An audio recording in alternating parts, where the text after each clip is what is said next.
ಮೂರನೇ ಸುತ್ತಿಗೆ ತಾವೆಲ್ಲ ರೆಡಿ ಇದ್ದೀರಾ ಅಂತ ಅಂದ್ಕೊಂಡಿದ್ದೀವಿ. ನಿಮಗೆ ಗೊತ್ತಿರೋ ಹಾಗೆ ಇದು Mughlai style cooking. So Mughlai style cooking ಅಂದರೆ ನಿಮಗೆ ಫಸ್ಟ್ ತಲೆಗೆ ಬರೋದೇನು?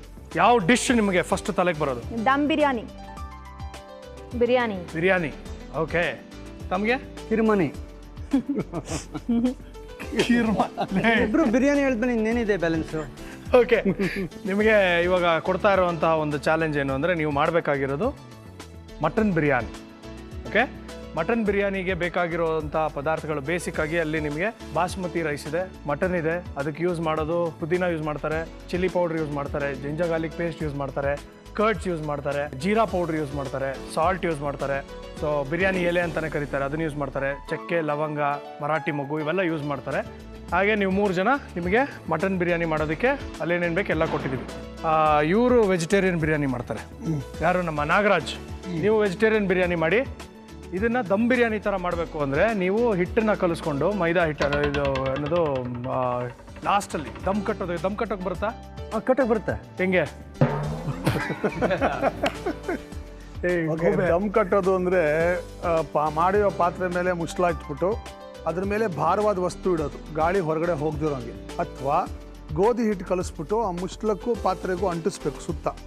ಅಲ್ಲಿ ಒಳಗಡೆ ಇರುವಂತಹ ಹಬೆ ಇದೆಯಲ್ಲ, ಸ್ಟೀಮು, ಅದು ಹೊರಗಡೆ ಬರಬಾರ್ದು.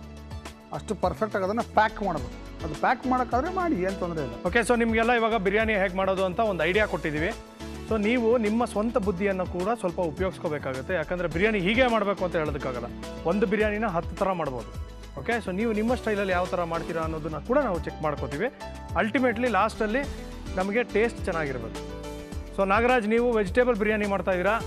ಓಕೆ, ಅದಕ್ಕೆ ಮತ್ತೆ ರಾಯ್ತಾ ಮಾಡಬೇಕಾ, ಇನ್ನೊಂದು ಸಾಂಬಾರು? ನಮ್ಗೆ ಏನು ಬೇಕಾಗಿಲ್ಲ, ನಮಗೆ ಬೇಕಾಗಿರೋದು ಬಿರಿಯಾನಿ ಮಾತ್ರ. ಯಾಕಂದರೆ ನಾವು ನಿಮಗೆ ಕೊಡ್ತಾ ಇರೋಂಥ ಟೈಮ್ ಡ್ಯೂರೇಷನ್ 25 ಮಿನಿಟ್ಸ್.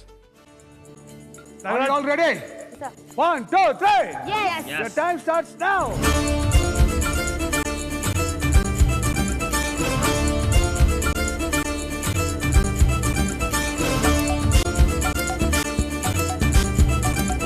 ಕಿಚನ್ ಕಿಲಾಡಿಗಳು ಬಂದಮೇಲೆ ನಾವು ಯಾವುದೇ ಟಾಸ್ಕ್ ಕೊಡಲಿ we should be prepared.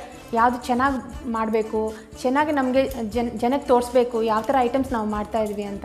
But ಏನಂದರೆ ಟೈಮ್ ಲಿಮಿಟ್ನಿಂದ ಸ್ವಲ್ಪ ಟೆನ್ಷನ್ ಮಾಡ್ಕೊತೀವಿ, ಅಷ್ಟೇ ಬಿಟ್ಟು ನಮಗೆ ಜಾಸ್ತಿ ಕೊಟ್ಟರೆ ಒಂದು 1 hour ಹಂಗೆ ಕೊಟ್ಟರೆ ಆರಾಮಾಗಿ ಮಾಡ್ತೀವಿ. ಬಿಕಾಸ್ ಹಾರ್ಡ್ಲಿ 25 ಮಿನಿಟ್ಸಲ್ಲಿ ದಮ್ ಬಿರಿಯಾನಿ ಮಾಡಬೇಕಂದ್ರೆ ಅಷ್ಟು ಈಸಿ ಇಲ್ಲ. ನಮಗೆ ಎಷ್ಟು ಮಟ್ಟಿಗೆ ಮಾಡೋಕ್ಕಾಗತ್ತೋ ಅಷ್ಟು ಮಟ್ಟಿಗೆ ಮಾಡ್ತಾಯಿದ್ದೀವಿ.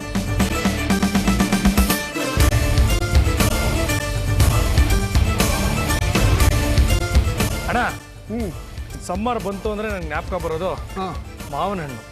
ಆಹಾ, ಮಾವಿನ ಹಣ್ಣು. ಮಾವಿನ ಹಣ್ಣು ತಿನ್ಬೇಕು ಅಂತ ತುಂಬ ಬೈಕೆ ಆಗ್ತಾ ಇದೆ ಅಣ್ಣ. ಅಯ್ಯೋ ನಿನಗೆ ಯಾಕೋ ಬೈಕೆ ಅದ? ಓಕೆ, ನಾನು ನಿನಗೆ ಮಾವಿನ ಹಣ್ಣಿಗಿಂತ ಚೆನ್ನಾಗಿರೋದು, ಮಾವಿನ ಹಣ್ಣಿಗಿಂತ ರುಚಿಯಾಗಿರೋದು, ಮಾವಿನ ಹಣ್ಣಿಗಿಂತ ಬೆಸ್ಟ್ ಅನ್ಬೇಕು ಅಂತದ್ ಕೊಡ್ತೀನಿ. ಯಾವಾಗ? ತಡ್ಕೋ. ಮಾವಿನ ಹಣ್ಣಿಗಿಂತ ಚೆನ್ನಾಗಿರೋದು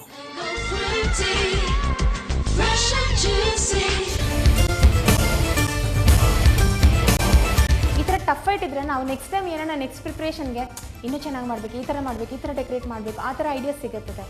ಸೊ ಎಲ್ಲ ಕಂಟೆಸ್ಟೆಂಟ್ಸು ಸ್ಟ್ರಾಂಗ್ ಇದ್ದಾರೆ. ಸೊ ಅದರಿಂದ ನಮಗೂ ಒಂಥರ ಖುಷಿ, ಇನ್ನೂ ಚೆನ್ನಾಗಿ ಮಾಡಬೇಕು, ಅವ್ರಿಗಿಂತ ಚೆನ್ನಾಗಿ ಮಾಡಬೇಕು, ಆ ಥರ ಫೀಲಿಂಗ್ಸ್ ಜಾಸ್ತಿ ಉದ್ಭವ ಆಗುತ್ತದೆ ನಮಗೆ.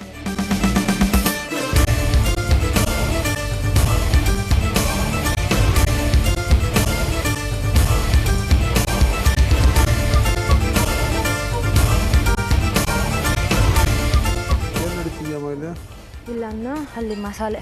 ಇದು ಅನ್ನನಾ? ಹಾಂ, ಮಟನ್. ಏನೇನು ಹಾಕಿದೆ ಇದಕ್ಕೆ? ಮಟನ್ ಹಾಕಿ, ಮಟನ್ ಆ್ಯಂಡ್ ಸ್ವಲ್ಪ ಸಾಲ್ಟ್. ಹಾಂ, ಸಾಲ್ಟ್. ಅರ್ಶಿನ ಹಾಕಿಲ್ಲ?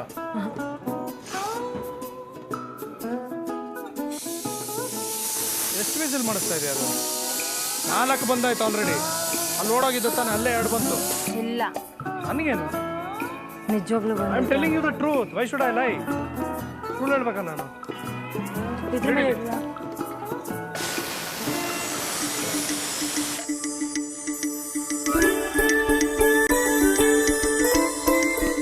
ಇದಕ್ಕೇನೇನು ಹಾಕಿದ್ಯಾ? ಇದಕ್ಕೇನಿಲ್ಲ, ಮಟನ್ನು ಸ್ವಲ್ಪ ಉಪ್ಪು ಹಾಕಿದ್ದೀನಿ ಅಷ್ಟೇ. ನೀರು ಹಾಕಿಲ್ಲ? ನೀರು ಹಾಕಿದ್ದೀನಿ. ಅರ್ಶಿನ ಹಾಕಿಲ್ಲ? ಅರ್ಶಿನ ಹಾಕಿಲ್ಲ. ಅರ್ಶಿನ ಹಾಕಬೇಕು ಯಾರಿಗೂ ಗೊತ್ತಿಲ್ಲ. ಸರ್, ನಾನು ಮಟನ್ ಬೆಂದಿದೆ, ರೈಸ್ ಇಟ್ಟಿದ್ದೀನಿ, ಇವಾಗ ಗ್ರೇವಿ ರೆಡಿ ಮಾಡ್ಕೊತಾ ಇದ್ದೀನಿ. ಮಾಡ್ಕೊಂಡು